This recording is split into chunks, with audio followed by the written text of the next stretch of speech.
स्वामी समर्थ। तुम्हा सर्वांचं माझ्या चॅनलमध्ये मनापासून स्वागत आहे। तर बघा, पौर्णिमा हा सवाष्णींचा सर्वात मोठा सण आहे।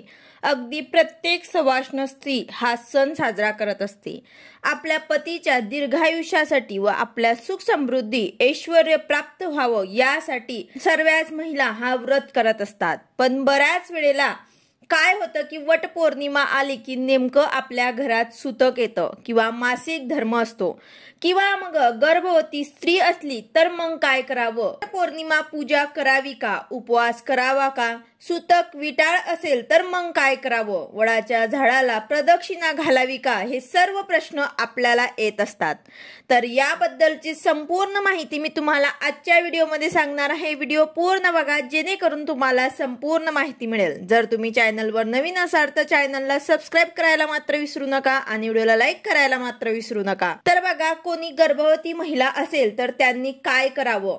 तर पहिला महिना असला किंवा दुसरा महिना असला किंवा मग तिसरा असला किंवा मग चौथा असो किंवा पाचवा असो किंवा मग सहावा असो, हे 6 महिने असतील म्हणजे या 6 महिन्यांपैकी कुठलाही महिना तुम्हाला चालू असेल तर तुम्ही हा उपवास करू शकतात, वडाची पूजा करू शकतात। त्यामध्ये तुम्हाला उपवास करणं शक्य असेल तरच करावा, कारण यामध्ये आपल्याला भूक लागत असते, गोड्या चालू असतात, आपल्या गर्भात एक जीव आहे हे सर्व बघूनच तुम्ही उपवास करा। तसेच आता तुम्ही हा उपवास केला तर फलाहार घ्या, दूध घ्या, राजगिराचा लाडू खा, म्हणजेच काय, स्वतःची काळजी घ्या आणि बाळाची काळजी घेणं सुद्धा महत्वाचं आहे।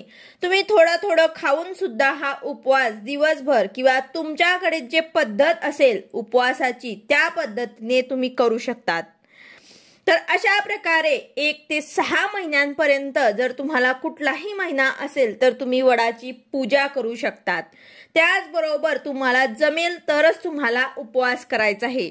1 वर्ष उपवास नाही केला तरी सुद्धा चालेल, पण ज्यांना करायचं आहे त्यांनी आवर्जून काही खाऊन पिऊन म्हणजे आपल्या उपवासाचे पदार्थ खाऊन तुम्ही थोडा वेळाने खाऊन हा उपवास करू शकतात। आता ज्यांना कोणाला म्हणजेच काय तर पहिले 6 महिने तुम्ही वडाची पूजा करू शकतात, वडाला प्रदक्षिणा मारू शकत नाही, तुम्ही पूजा करा, वडाला जे काही अलंकार वस्त्र बांगड्या आहेत सुद्धा आपण घेऊन जातो ते सुद्धा तुम्हाला वडाला अर्पण करायचे आहे।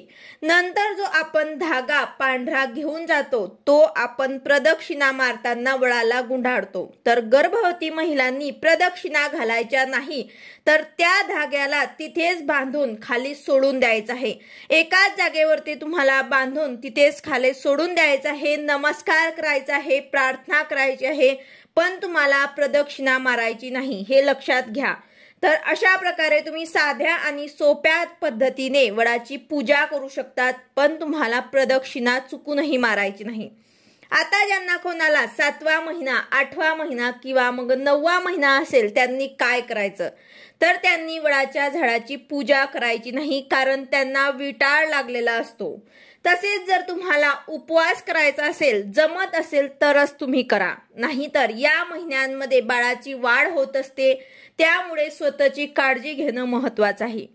यानंतर आपण आता ओटी सुद्धा भरत असतो। गर्भवती महिलांनी दुसऱ्यांची ओटी सुद्धा भरू नका आणि त्यांची सुद्धा ओटी भरली जाणार नाही, कारण त्यांची ओटी अगोदरच भरलेली आहे।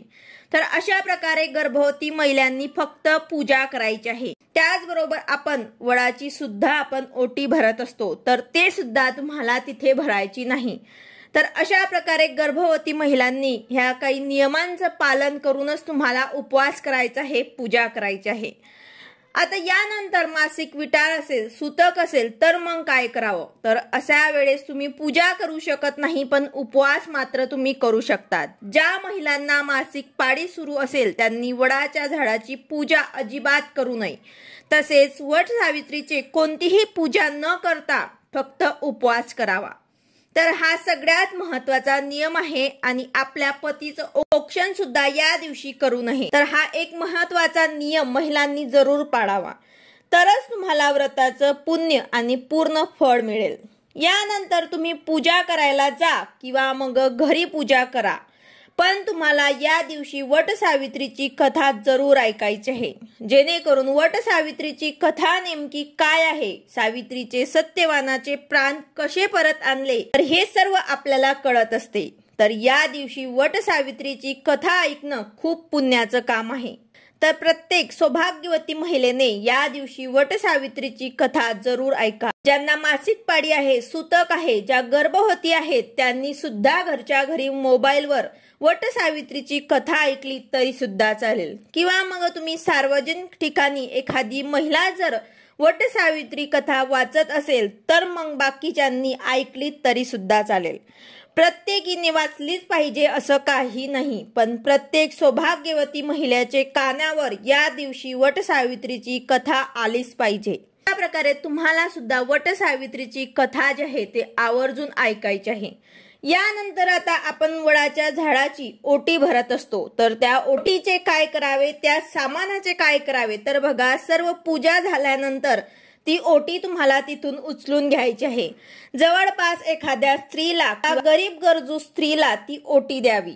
जे सामान असेल ते त्यांना द्या किंवा मग स्वतः वापरले तरी सुद्धा चालेल, पण तिथेच ठेवू नका, कारण ते तशीच तिथे राहणार। त्याऐवजी आपण वापरा किंवा कोणाला द्या। अशा प्रकारे गर्भवती महिलांनी काही नियम सुद्धा पाळायचे आहे आणि ज्यांना कोणाला मासिक पाळी किंवा सूतक असेल त्यांनी सुद्धा काही नियमांचं पालन करूनच वटसावित्री पौर्णिमेचा उपवास किंवा मग पूजा करायची आहे। व्हिडिओ आवडला असेल तर लाईक करा, शेअर करा, सबस्क्राईब करा। भेटूया अशाच नवीन व्हिडिओ सोबत। श्री स्वामी समर्थ।